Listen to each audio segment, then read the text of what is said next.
आएगा numerator upon denominator. Numerator में भी x है, डिनोमिनेटर में भी x में, तो अब यहाँ पे numerator upon denominator rule use करो। तो क्या लिखोगे यहाँ पे, था डिनोमिनेटर का स्क्वायर, तो डिनोमिनेटर का स्क्वायर हो जाएगा वहाँ पे r square plus x square की पावर 3। देखो है कि नहीं है, इसका स्क्वायर कर दो, डिनोमिनेटर का स्क्वायर, फिर क्या होता है डिनोमिनेटर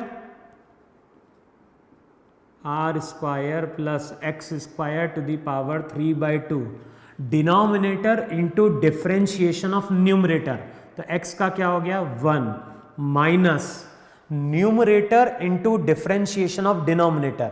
अब डिफ्रेंशिएट करने का रूल क्या था कि पहले अगर पावर होगी तो पहले पावर वाली टर्म डिफ्रेंशिएट होगी, तो 3/2 क्या होगा r square plus x square to the power 1/2। देखो चेक करो है कि नहीं है, पहले हमने क्या लिखा denominator into differentiation numerator minus numerator into differentiation of denominator. तो पहले पावर डिफरेंशिएट किया 3/2 R square plus x square, ये हो गया कितना 3/2 माइनस 1 1/2। फिर क्या होगा अंदर जाओगे, आर कांस्टेंट है उसका 0, एक्स स्क्वायर का वहां पे क्या हो गया 2x। देखो ये कि नहीं वहां पे, हमें ये चेक करना है कि d/dx जीरो कहीं एग्जिस्ट कर रहा है क्या, तो d/dx को वहां पे क्या करो जीरो कर देना। अब d/dx को अगर जीरो करोगे तो रिजल्ट हो जाएगा kq। अब बताओ क्या चीज हम कॉमन ले सकते हैं, तो यहां से हम कॉमन ले सकते हैं under root r square plus x square r square plus x square to the power cube. अब अंदर जाओगे तो यहाँ पे बचेगा केवल r square plus x square, और यहाँ पे अगर देखोगे तो ये टू कैंसिल आउट होगा, तो रिजल्ट क्या होगा -3x स्क्वायर। चेक करो ये है कि नहीं वहाँ पे। अब बताओ क्या चीज़ टर्म जीरो नहीं हो सकती, तो चेक करो ये टर्म, क्योंकि इस टर्म को अगर जीरो के बराबर इक्वेट करोगे 1 दिस टर्म के तो इनफाइनाइट हो जाएगी। Under root r square plus x square, ये टर्म भी कभी जीरो नहीं हो सकती, तो क्या चीज टर्म जीरो होगी, तो रिजल्ट जो जीरो के बराबर होगा वो होगा r square minus 2x square. तो यहां से x की वैल्यू कितनी निकल के आती है +-r/√2। देखो ऐसा है कि नहीं, यहाँ पे दो वैल्यूज निकल के आ रही है, इसका मतलब है कि एक पॉइंट अगर राइट साइड होगा तो एक पॉइंट मेरा वहां पे क्या होगा लेफ्ट की ओर होगा। अब देखो d/dx जीरो हो रहा है, d/dx अगर जीरो हो रहा है तो कर्व का नेचर या तो ऐसा रहा होगा या फिर कर्व का नेचर ऐसा रहा होगा। अब हमें मालूम है कि पहले से इलेक्ट्रिक फील्ड यहां पे जीरो थी, तो जीरो से और कम तो होगी नहीं, तो इसका मतलब है कि जो कर्व रहेगा वो कर्व का नेचर कुछ ऐसा होगा। यहां पे इलेक्ट्रिक फील्ड इंटेंसिटी क्या है 0 है। अब मैं ग्राफ ड्रॉ कर रहा हूं, मैं किसके बीच का ग्राफ ड्रॉ करने जा रहा हूं, मैं ग्राफ ड्रॉ करने जा रहा हूं इलेक्ट्रिक फील्ड और x के साथ। अब रिजल्ट हमें क्या ध्यान रखना है कि इस साइड अगर देखोगे तो इलेक्ट्रिक फील्ड पॉजिटिव है, और इस साइड अगर जाओगे तो इलेक्ट्रिक फील्ड हमारी क्या है नेगेटिव है, साइन नेगेटिव आएगा। तो अगले स्टेप में हम क्या करेंगे, इस साइड जा रहे हैं तो E पॉजिटिव लेना है। अब जो ग्राफ रहता है, ग्राफ कुछ ऐसा चलता है, इलेक्ट्रिक फील्ड पहले बढ़ेगी और फिर कहीं जाके इलेक्ट्रिक फील्ड मेरी मैक्सिमम होती है और x की वैल्यू r/√2 पे ऐसा होता है। तो जब x की वैल्यू r/√2 होगी तो इलेक्ट्रिक फील्ड वहां पे मैक्सिमम होगी, उसके बाद इलेक्ट्रिक फील्ड डिक्रीज करेगी। अब सेम चीज यहां पे, लेकिन यहां पे जब जाओगे तो इलेक्ट्रिक फील्ड नेगेटिव लेना है।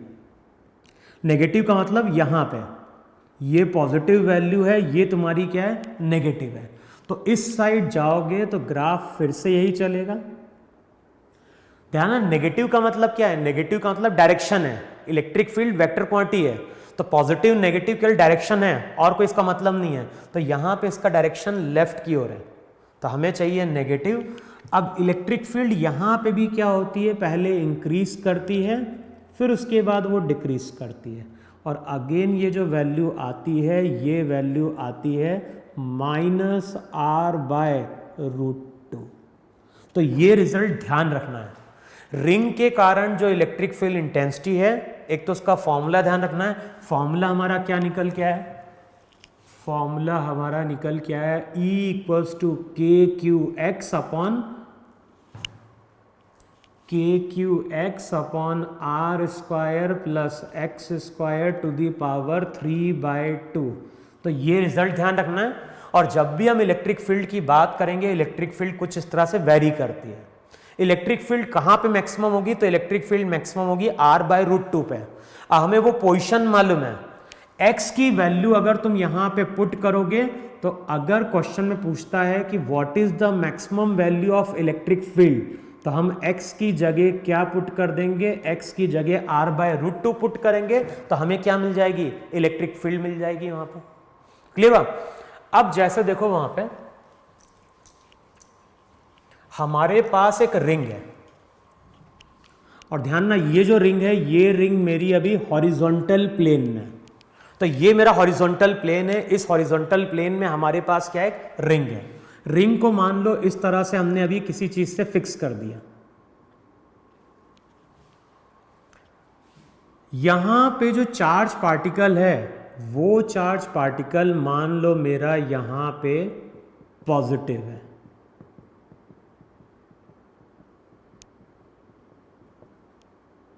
तो यहां पे रिंग है, रिंग पे चार्ज कितना है? Q है।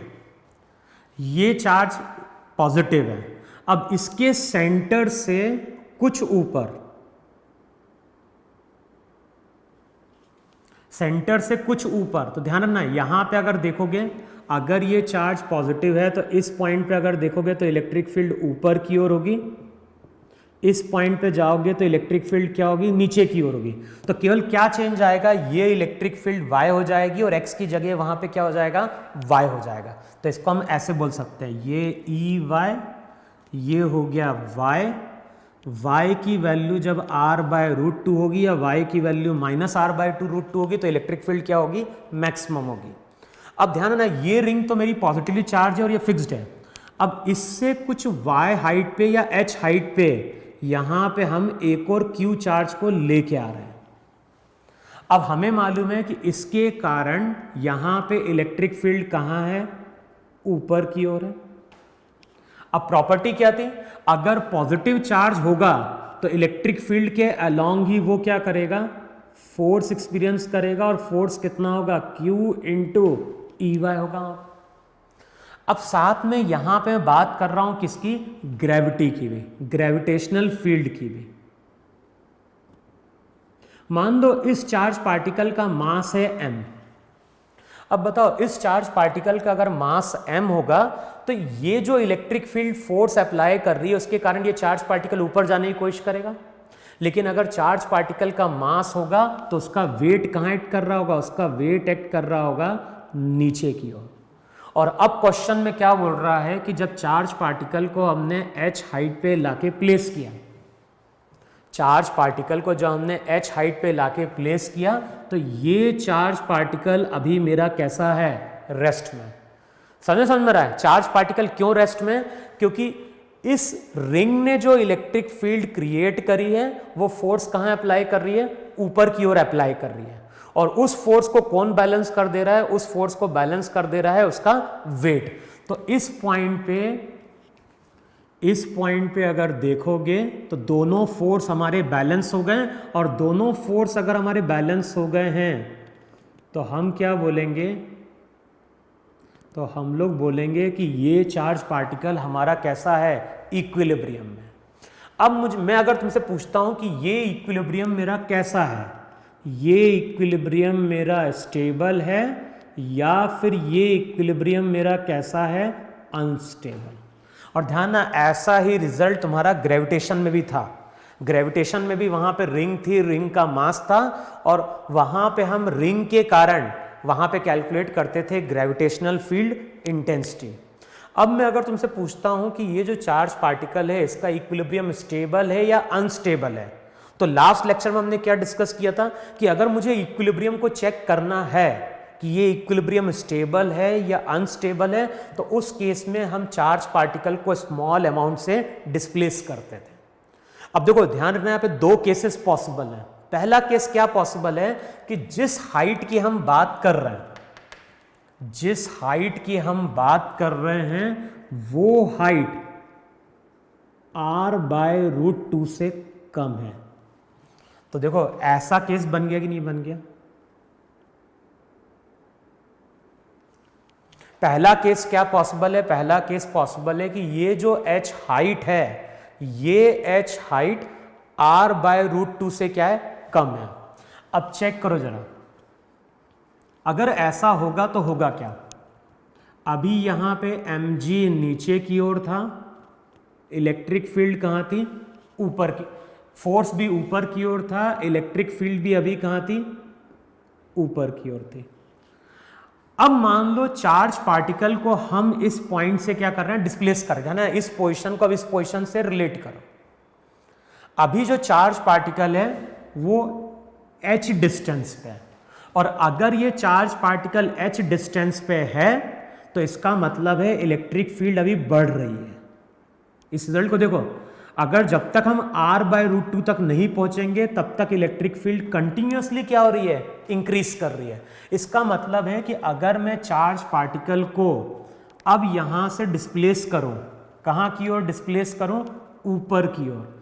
थोड़ा डिस्प्लेस कर दें चार्ज पार्टिकल को ऊपर की ओर, तो क्या होगा? अगर मैं चार्ज पार्टिकल को स्मॉल अमाउंट से डिस्प्लेस करूंगा तो बताओ mg में कोई चेंज आया है क्या? नहीं, mg फोर्स तो मेरा कांस्टेंट है, उसको मैं, उसके वेरिएशन को हमें नेग्लेक्ट करना है। लेकिन अगर मैं चार्ज पार्टिकल